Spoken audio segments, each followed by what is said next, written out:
Is your husband and his family coming for Christmas? Perfect. I'm on vacation, you're in charge. I'm Auntie Jasmine, a 53-year-old black woman who built a catering empire from nothing. And my daughter-in-law told me she was going on vacation, while my son's family came for Christmas, leaving me to host 23 people alone.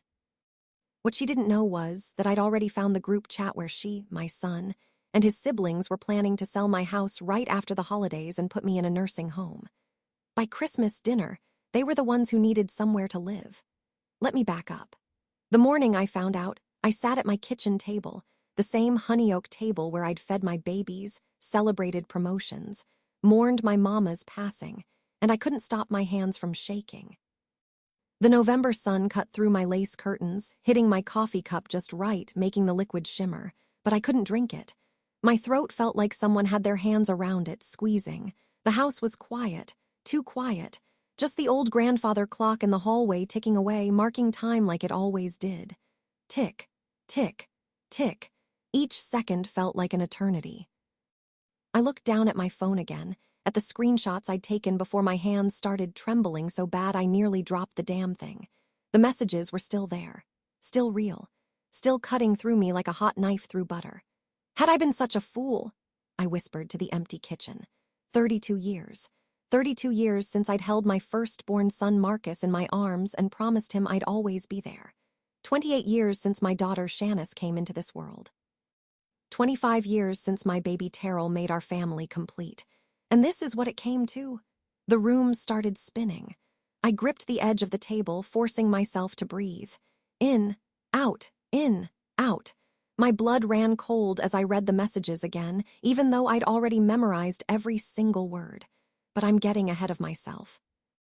Let me tell you how I got to that kitchen table, how I went from being the proud matriarch of the Johnson family to discovering that my own children were planning to throw me away like garbage.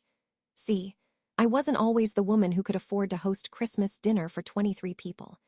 I grew up in a one-bedroom apartment in South Memphis with my mama and 3 siblings. We didn't have much, but Mama made sure we had love.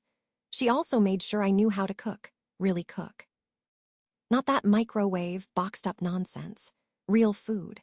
Food that made people close their eyes and thank Jesus. When I married Harold Johnson in 1992, I was 20 years old with nothing but a high school diploma, dreams bigger than the Mississippi River, and a gift for making food that people would drive across town for. Harold worked construction, and I worked as a secretary at a law office downtown.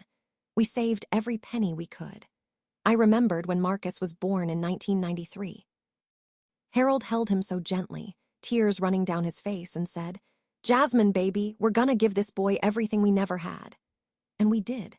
We gave all our children everything. When Marcus was 3, I started catering on the weekends. Small stuff at first, birthday parties, church gatherings. I'd work all week at that law office, then spend Friday nights and Saturdays cooking until my feet swelled up like balloons. Harold would watch the kids, never complaining, always supporting. By the time Shanice was in elementary school, my catering business had grown enough that I could quit my secretary job. Auntie Jasmine's Kitchen, that's what I called it.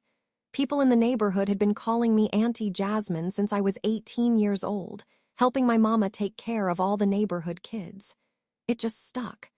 I remembered Shanice's 10th birthday party. I made her favorite honey-glazed fried chicken, mac and cheese with 5 different cheeses, collard greens with smoked turkey, cornbread that melted in your mouth, and a red velvet cake that had people asking for the recipe for weeks. Shanice wore a pink dress and a tiara, spinning around our backyard like she was a princess. Marcus and Terrell chased each other around while Harold manned the grill, laughing with the other fathers. That was 23 years ago.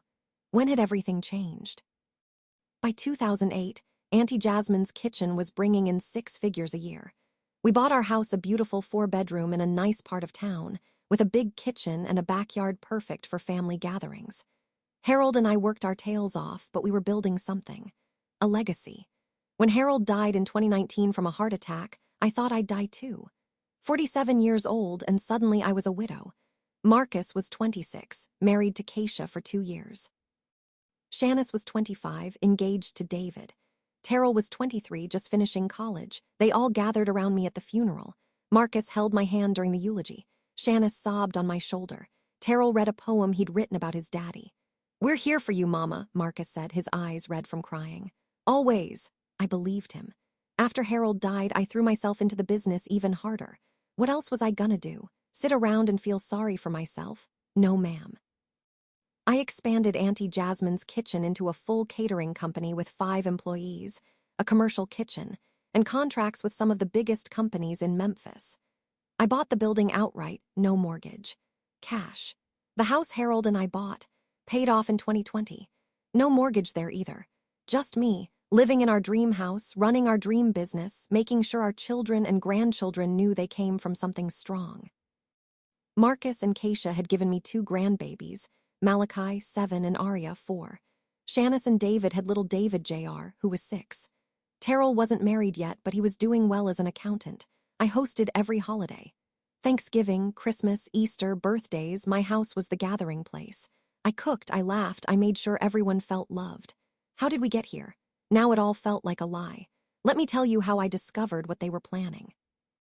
It started 3 weeks before that awful morning at the kitchen table. It was early November, and I was at Marcus and Keisha's house dropping off some leftovers from a catering event.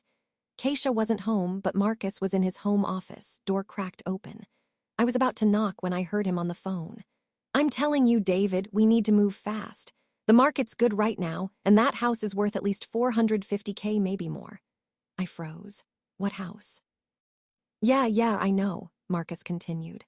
But Mom's not getting any younger. She's 53. In another 10, 15 years, she'll need full-time care anyway. Why wait? My stomach dropped, but I told myself I was misunderstanding. He couldn't be talking about my house, our house. The house Harold and I built our life in.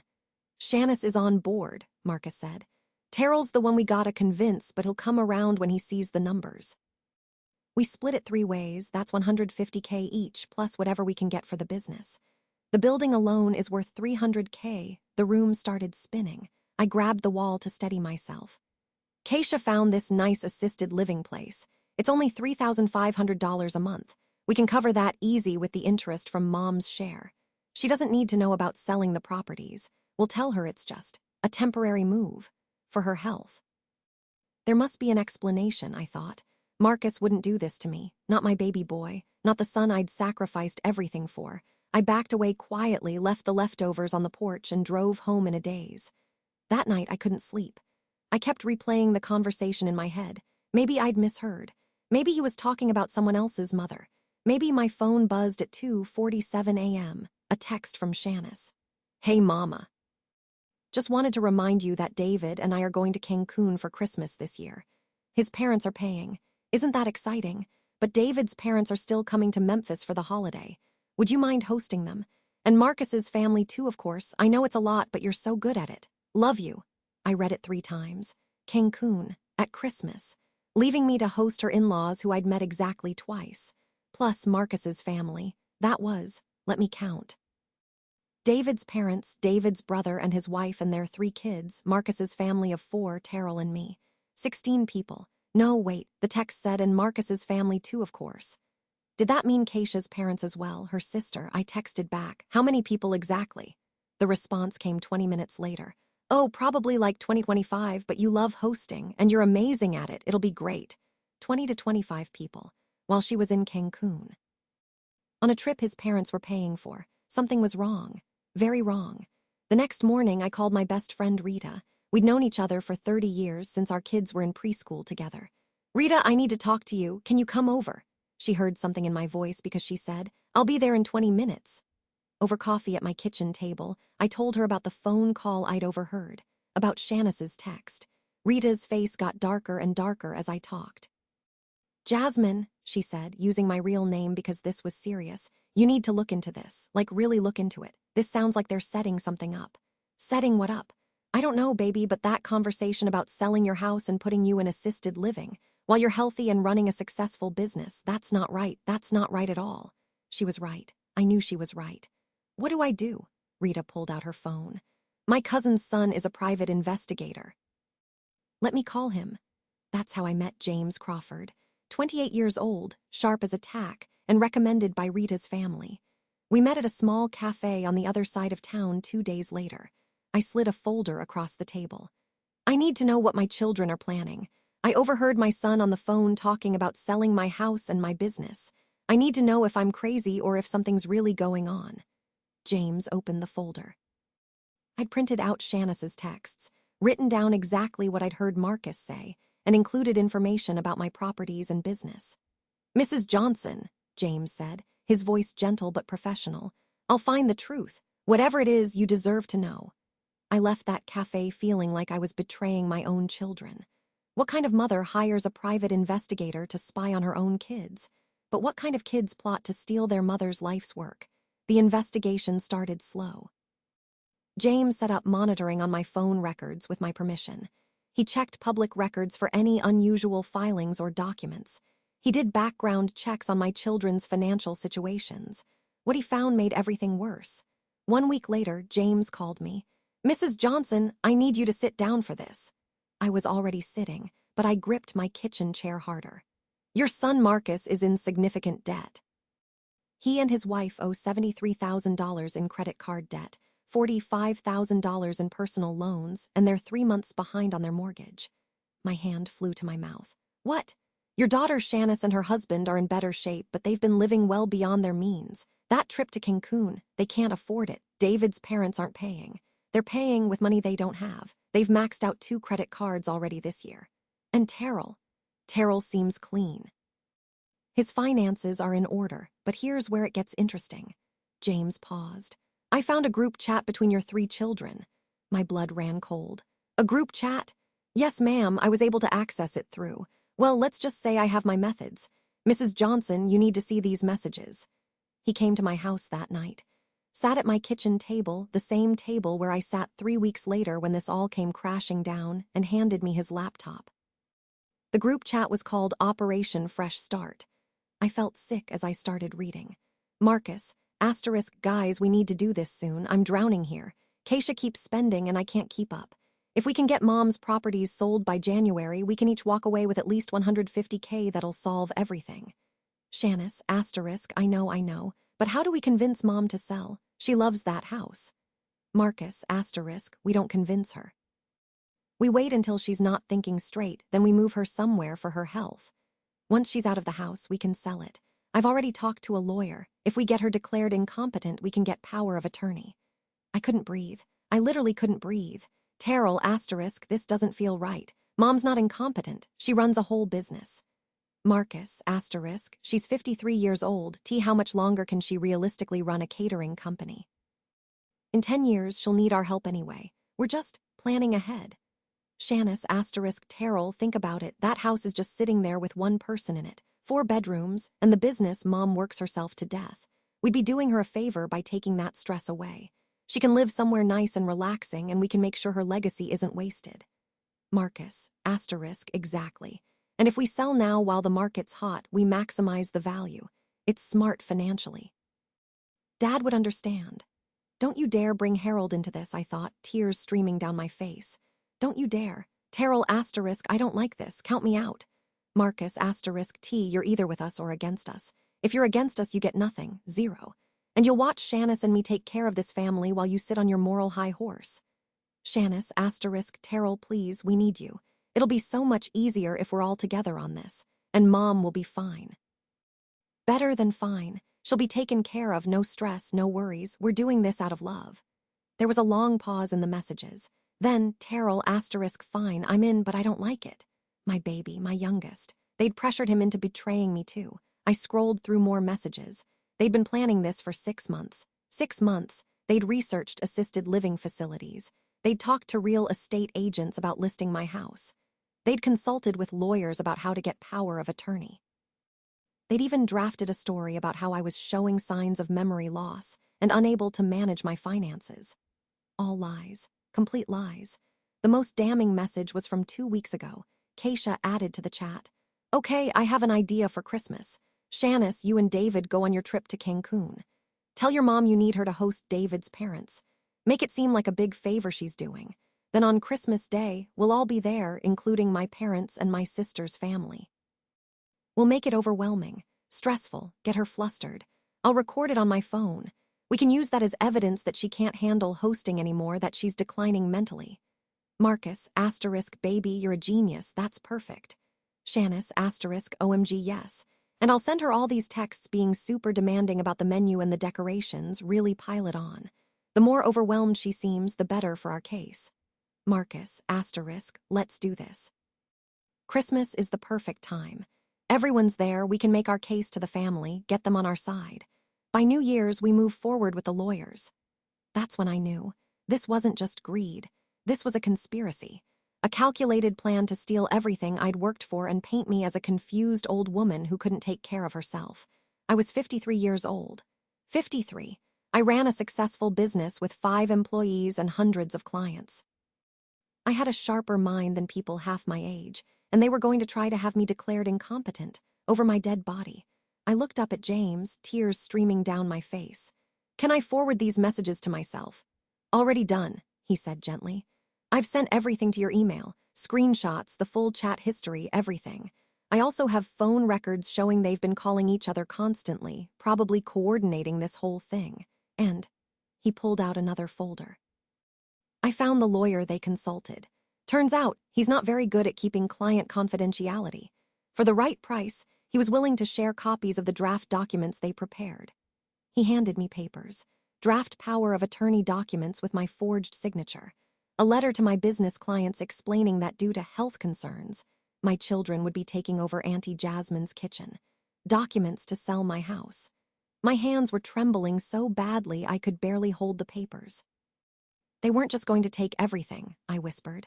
They were going to make it legal, make it look like I agreed to it. Yes, ma'am, James said. This is fraud, elder abuse, even though you're not technically elderly. Conspiracy to commit fraud, forgery. These are serious crimes, Mrs. Johnson. What do I do? James leaned forward. That depends on what you want. You could confront them privately, try to work it out, or... He paused.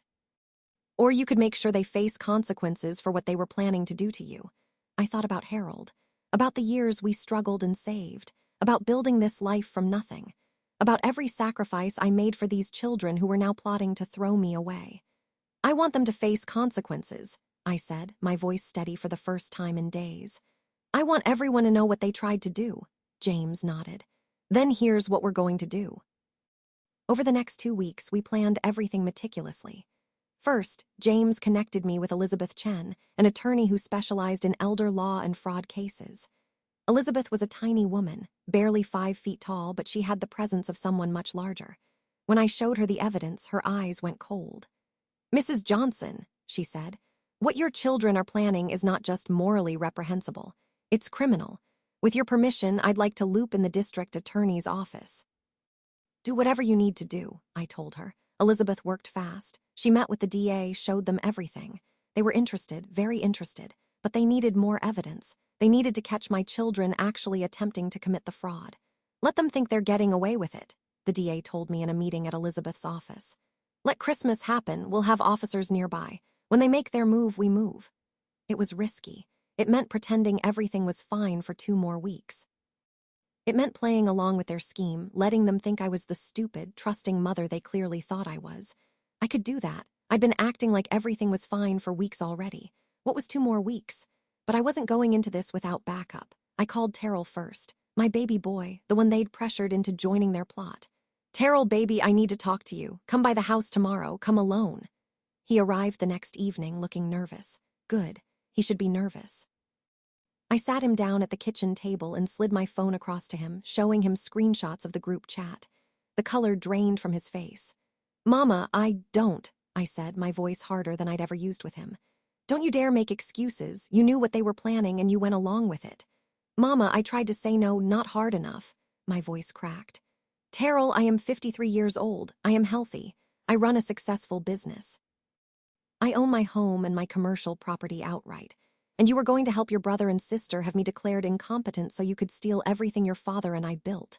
He was crying now. I'm sorry. I'm so sorry. Marcus kept saying you'd be taken care of, that it was for the best, Terrell. I waited until he looked at me. You have one chance, one. You can help me stop this or you can go down with them. What's it going to be? He didn't hesitate. I'll help you, whatever you need. Mama, I'll help you. And he did. Terrell became my inside man. He stayed in the group chat, continued to play along, but he reported everything back to me and James. When Marcus asked him to help move some of my important documents from the house, Terrell agreed, then told me immediately so I could secure everything. Next, I needed to prepare my house. James brought in a team to install hidden cameras in my living room, dining room, and kitchen. They were tiny, invisible, placed in smoke detectors and picture frames. Everything would be recorded on Christmas Day. I also needed to secure my assets. Elizabeth helped me move everything into an irrevocable trust with Terrell and Rita as trustees. My children couldn't touch any of it now, even with forged power of attorney documents. The business was similarly protected.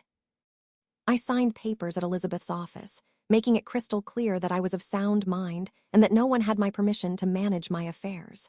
If they try to use those forged documents, Elizabeth explained, we have time-stamped evidence that you explicitly denied them that authority. It'll be impossible for them to claim confusion or misunderstanding. Then came the hardest part, acting normal. I called Shanice and enthusiastically agreed to host Christmas. Of course, baby. You and David deserve a vacation. I'd love to host his parents. I texted Marcus about menu ideas, playing the doting mother. I'm thinking honey-glazed ham, turkey with all the trimmings, your daddy's favorite cornbread dressing. What do you think? I smiled at breakfast when I thought about what they were planning. I laughed on phone calls with Keisha when she suggested inviting even more people. I played my role perfectly. Meanwhile, behind the scenes, everything was being arranged. The DA's office coordinated with local police. They'd have officers in unmarked cars nearby. James would be in a van down the street, monitoring the camera feeds. Elizabeth would be on standby with all the legal documents ready. We set a trap within a trap. I told Marcus, through Terrell, that I kept all my important documents in a safe in my bedroom closet. The combination was my wedding anniversary, 6/15/92. I knew Marcus would tell Keisha. I knew they'd try to access it during the chaos of Christmas dinner. What they didn't know was that the safe contained nothing but blank papers and a letter I'd written. Did you really think I was that stupid? Mama, the real trap was that the bedroom also had a camera. When they opened that safe, we'd have them on video attempting to steal legal documents or thinking they were stealing them. 3 days before Christmas, Shanice called me. Mama, I'm so stressed about this trip. Can you make sure you have those little appetizers David's mom loves? And his brother's kids are picky eaters, so maybe chicken nuggets. And David's dad has a gluten allergy, so... She went on for 20 minutes, piling demand after demand on me. I wrote everything down, said, of course, baby, about 100 times, and when I hung up, I looked at the list. 47 different dishes. Appetizers, main courses, sides, desserts, special dietary accommodations, specific brands of wine, particular decorations. She wanted me to make Christmas stockings for everyone with their names embroidered on them. In 3 days. This was part of their plan, overwhelm me, make me seem incapable. I smiled at that list. Oh, baby girl, I thought, you have no idea what's coming. Christmas Eve, I didn't sleep. I lay in my bed, the bed I'd shared with Harold for 27 years, the bed where I'd cried myself to sleep after he died, the bed where I'd dreamed of growing old surrounded by my loving family, and I thought about everything. Part of me wanted to call it off. These were my babies, my children, the ones I'd nursed and raised and sacrificed everything for. But then I thought about their messages, about how they'd planned to paint me as incompetent, about how they were willing to commit fraud and forgery, about how they'd pressured Terrell into joining them, and I thought about Harold. What would he say if he knew what his children were planning? He'd want me to fight. He'd want me to protect what we built. So I got up at 5 a.m. on Christmas morning, went to my kitchen, and I started cooking.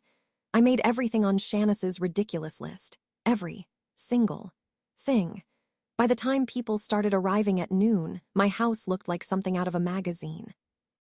The dining room table was extended with all its leaves, set for 24 people with Harold's mama's good china. The living room had a 12-foot tree decorated in gold and red. The kitchen counters were covered with food honey-glazed ham, roasted turkey, prime rib, cornbread dressing, collard greens, mac and cheese, green bean casserole, sweet potato casserole, dinner rolls, cranberry sauce, and more. The dessert table had 5 different pies, 3 cakes, and those special Italian cookies David's mom loved. I'd even made those damn embroidered stockings, paid extra for rush service. When David's parents arrived, I greeted them warmly. "Mr. and Mrs. Patterson, so wonderful to see you again." They seemed surprised by the spread. "My goodness, Jasmine," Mrs. Patterson said. "This is incredible." "Oh, it's my pleasure," I said, playing the perfect hostess. "Shanice speaks so highly of you." I wanted to make sure everything was perfect. Marcus and Keisha arrived with their kids at 12:30. Keisha's eyes went wide when she saw the house. I saw her glance at Marcus. This wasn't the plan. I wasn't supposed to be handling this well. I was supposed to be overwhelmed and flustered. Tough luck, baby. Keisha's parents and her sister's family arrived next. Then Marcus's best friend and his wife. Apparently they'd been invited without me knowing. More people to witness my decline. By 1 p.m., 23 people filled my house. James had texted me. "All cameras working, police in position, you're doing great." I served drinks, made small talk, played with my grandchildren, and watched my son and daughter-in-law exchange confused glances.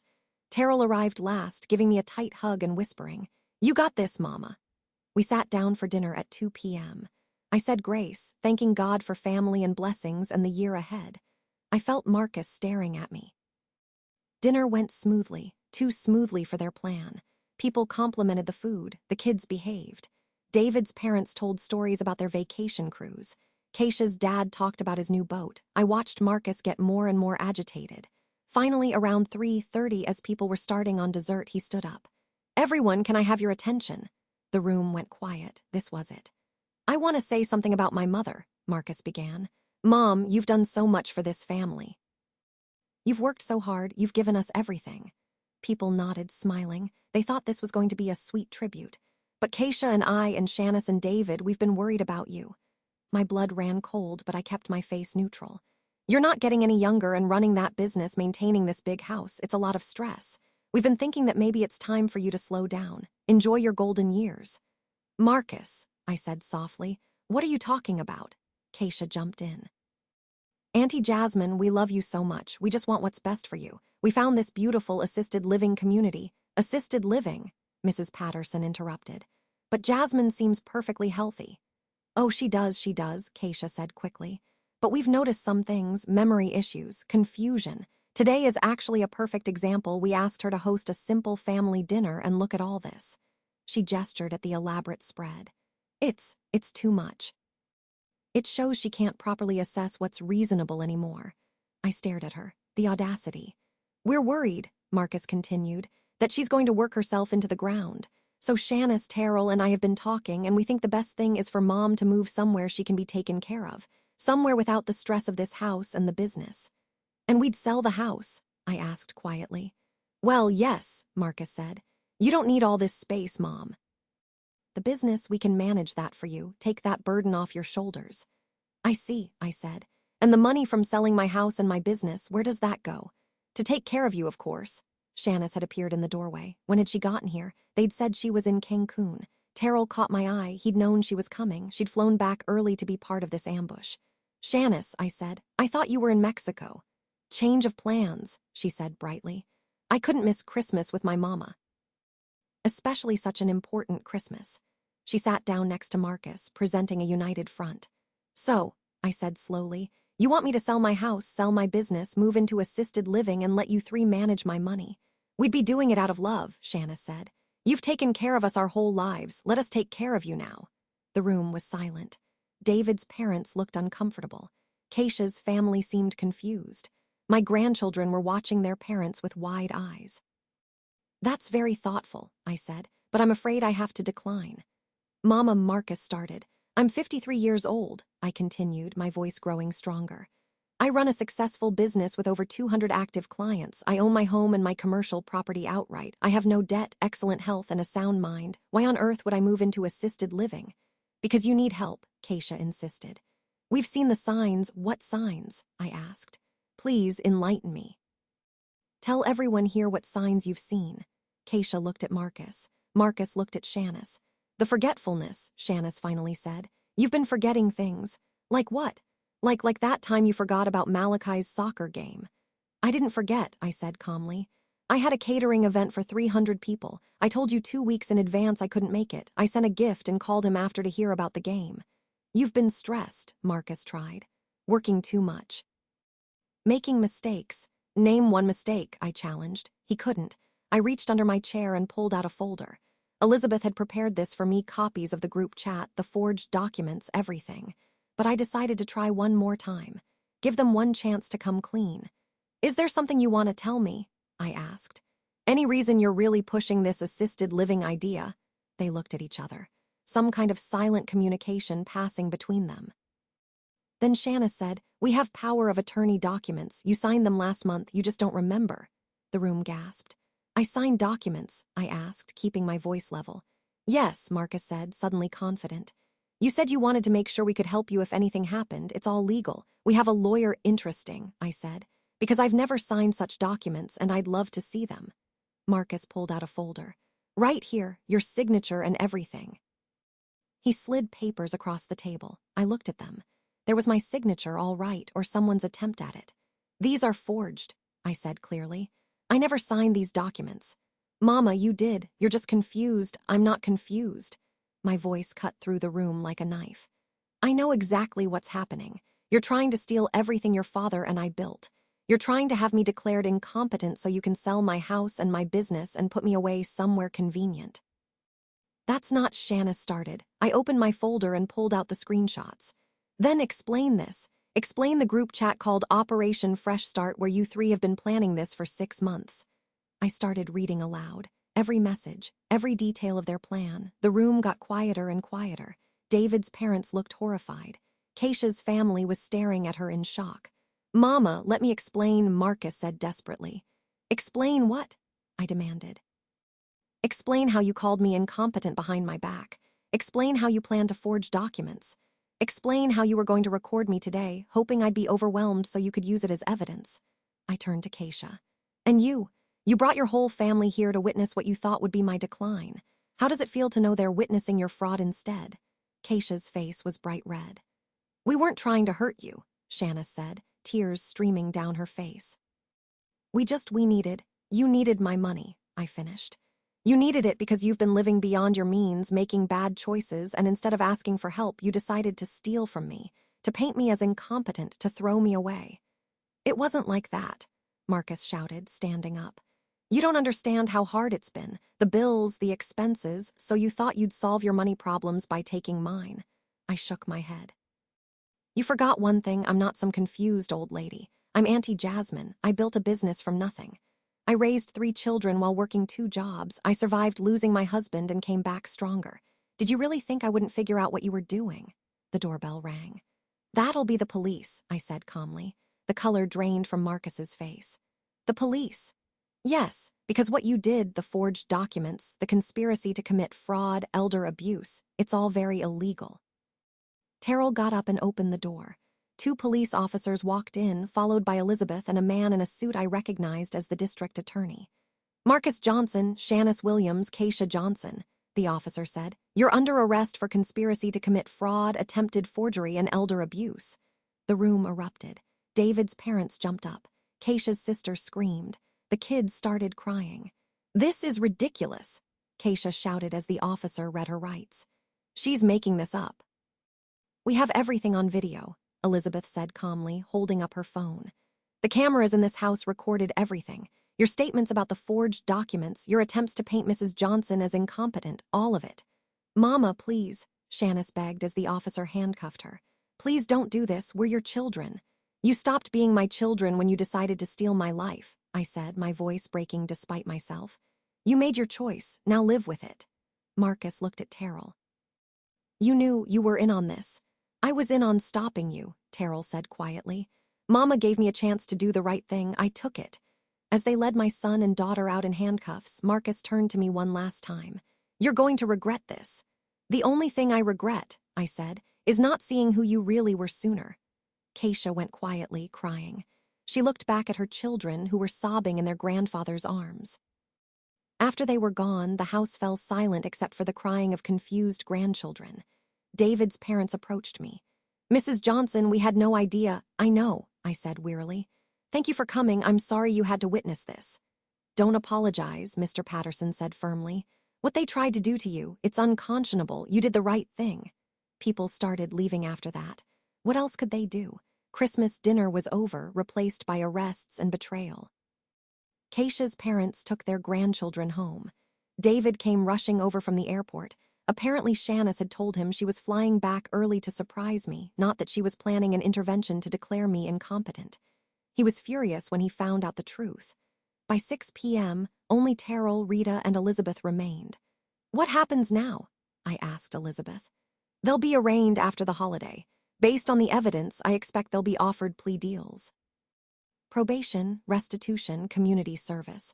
Maybe short jail time depending on the DA's mood. The forgery alone is a serious charge. And my house, my business.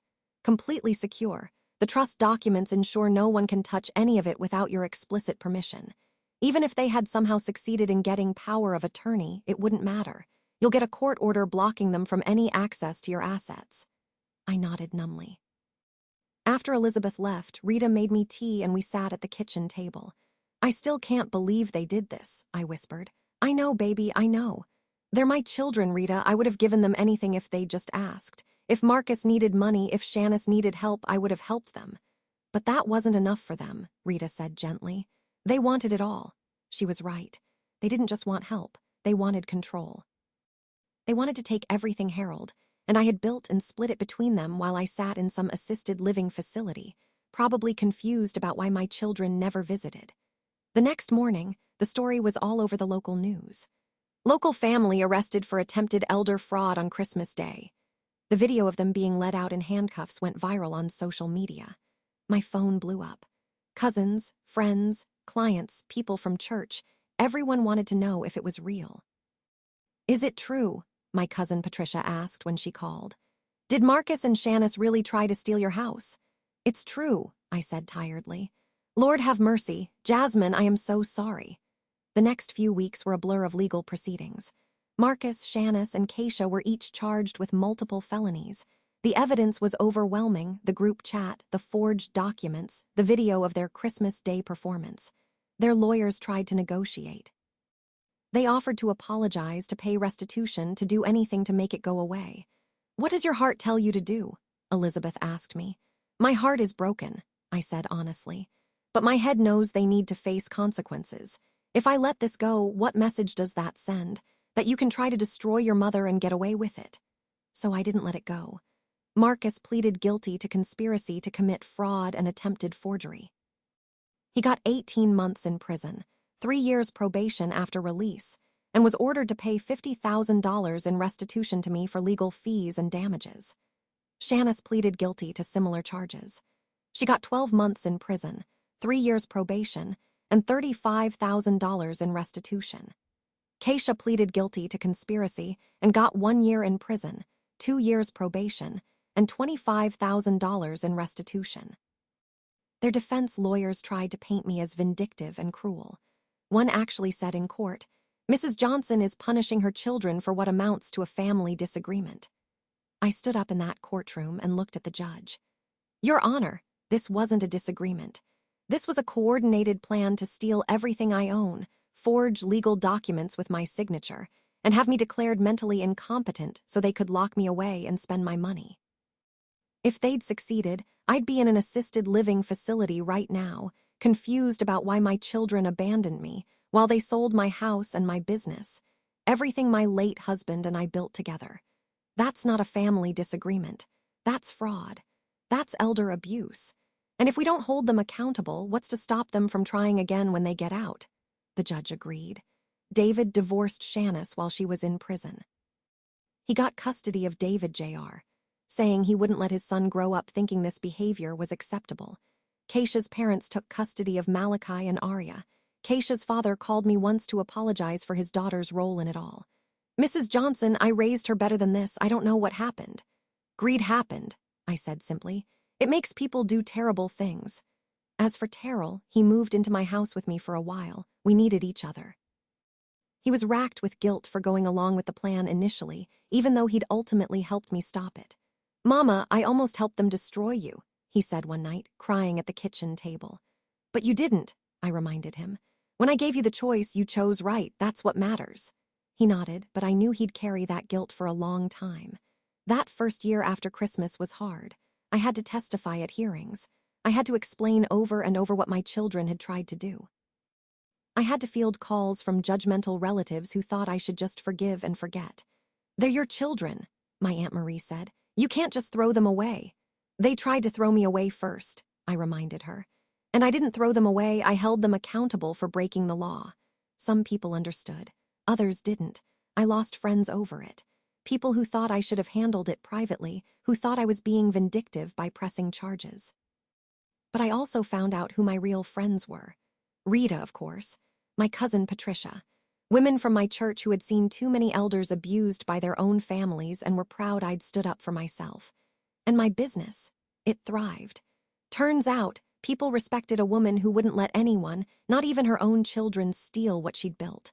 I got calls from new clients specifically because they'd seen me stand up for myself. "Mrs. Johnson," one woman said when she called to book her company's holiday party, "I watched you on the news. The way you handled that situation with such strength and dignity, I want someone like that catering my event." Auntie Jasmine's kitchen grew that year. I hired 3 more employees. I expanded into wedding catering. I bought a second commercial kitchen space. The irony was that by trying to steal from me, my children had actually helped me become more successful. Their trial brought me publicity. Their betrayal showed me who my real allies were. Their absence forced me to build new relationships and strengthen old ones. I moved forward. About 18 months after that awful Christmas, Marcus was released from prison. He'd served his time, completed his rehabilitation programs. He called me from his mother-in-law's house where he was staying because Keisha had divorced him too. "Mama," his voice was small, broken. "Marcus. Mama, I'm so sorry." "I'm so sorry. I was wrong. I was desperate and scared and I made terrible choices, but Mama, I'm sorry." I closed my eyes, feeling tears well up. Part of me, the mother part, wanted to say it was okay, come home, all is forgiven. But the rest of me remembered the group chat, remembered Operation Fresh Start, remembered him plotting to have me declared incompetent. "I appreciate your apology," I said carefully, "but I can't just forget what you did." I know. "I'm not asking you to forget. I'm just asking for a chance to earn your trust back, however long it takes. Marcus, you tried to steal my life. You were going to put me in assisted living and sell everything your father and I built. You forged documents with my signature. Do you understand how deep that betrayal goes?" "I do now," he said, crying. "Mama, I do. Prison gave me a lot of time to think, to realize what I almost did. To understand that I was willing to hurt you, who gave me everything just because I was too proud to ask for help with my debt. You should have asked for help." "I know." We talked for 2 hours that night.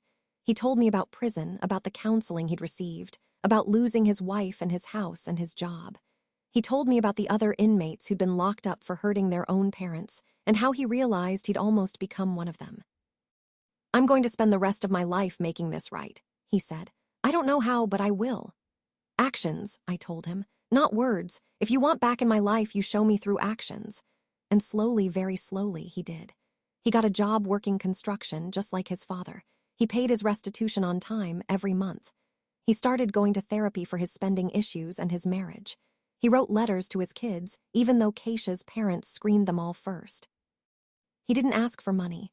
He didn't ask for help with his legal fees or his living situation. He rebuilt his life from nothing, just like Harold and I had done. Shanice got out 6 months after Marcus. She called me too. "Mama, I know I don't deserve your forgiveness, but I need you to know I'm sorry. I'm so deeply, horribly sorry." Unlike Marcus, Shanice hadn't lost everything. David had filed for divorce, but he was being fair about custody and child support. She moved in with her mother-in-law temporarily and got a job as a teacher's aide. "I let greed poison me," she said. "I saw what Marcus and Keisha wanted, and instead of saying no, instead of standing up for what was right, I joined them. That's on me." "Yes," I agreed, "it is." "Can I see you?" she asked. "Even if you never forgive me, I'd like to see you, to try to explain." We met at a coffee shop, neutral territory. She looked older, worn down by prison and guilt and loss. "I know why you did it," I told her. "You were living beyond your means, you wanted nice things. Marcus promised you easy money." "It's more than that," she said quietly. "I was jealous." "Jealous of what?" "Of you." She looked at me with red eyes.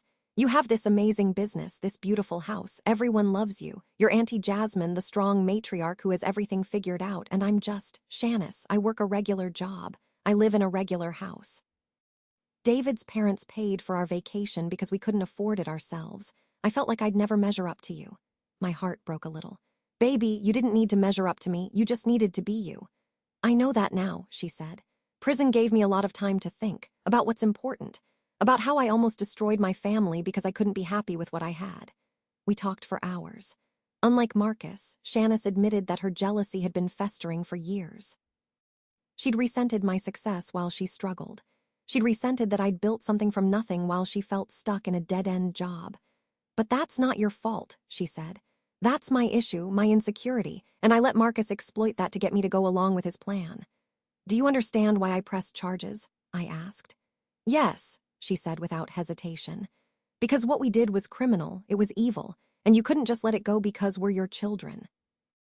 That would teach us that family means you can do anything to each other without consequences. Smart girl. She'd learned something in prison. Keisha never apologized. She sent me one letter from prison saying that this was all my fault, that I'd destroyed her family, that her children would grow up without a mother because I was vindictive. I threw that letter away. Some people never learn. 2 years after that Christmas, I decided to sell Auntie Jasmine's kitchen. Not because I had to, but because I wanted to. At 55, I was ready for something new. I sold it to one of my employees, a young woman named Destiny who'd worked with me for 7 years. She had the passion, the skill, and the drive to take it to the next level. I stayed on as a consultant for a year, helping her transition, then I stepped back completely. With the money from the sale, I bought a small restaurant space and opened something new. Jasmine's Place, a casual lunch spot that specialized in comfort food. Just me and 2 employees. Simple, easy, fun. I also started teaching cooking classes twice a week for young people in the community, teaching them not just how to cook, but how to build something from nothing, how to dream big and work hard. Marcus asked if he could attend one of my classes. I said yes. He sat in the back, quiet, watching me teach a group of teenagers how to make my famous cornbread dressing. When class ended, he helped clean up. Your daddy would be proud of these classes, he said softly. He always said you had a gift for teaching. He did, I agreed. I miss him, Marcus said. I think about him all the time in prison, about what he would think of what I did. He'd be disappointed, I said honestly. But he'd also want you to learn from it and do better. I'm trying, Mama. I swear I'm trying.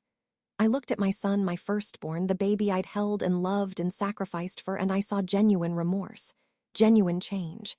I know you are, I said quietly. That was 3 years ago. Now at 56, I have a new normal. Marcus and I have a relationship, though it's not what it was. He comes to Sunday dinner once a month. We talk about his job, his therapy, his attempts to rebuild his relationship with his kids. We don't talk about that Christmas. We don't need to. Shanice comes to dinner too.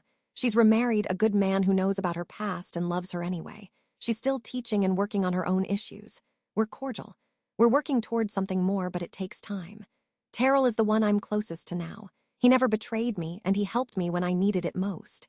He's engaged to a wonderful woman named Michelle, and I'm helping plan their wedding. Keisha. I haven't spoken to her since the trial. She got out of prison last year and moved to another state. I get updates about Malachi and Arya through their grandparents who bring them to visit once a month. I'm grateful for that. My house is quieter now. No big family gatherings, just small dinners with people I trust. Terrell and Michelle, Rita and her family, friends from church, a couple of my employees from the restaurant. It's peaceful. Looking back now, I realize that Christmas Day 3 years ago was both the worst and the best day of my life. Worst because I discovered my children were willing to betray me in the most fundamental way. Best because I discovered my own strength. I learned that I didn't need to accept betrayal just because it came from family. I learned that consequences, real, legal consequences, can be necessary even when they're painful. Some say I was too harsh, that I should have handled it privately. That I destroyed my family by pressing charges. But here's what I know. My children didn't try to have a private disagreement with me. They didn't come to me with their financial problems and ask for help.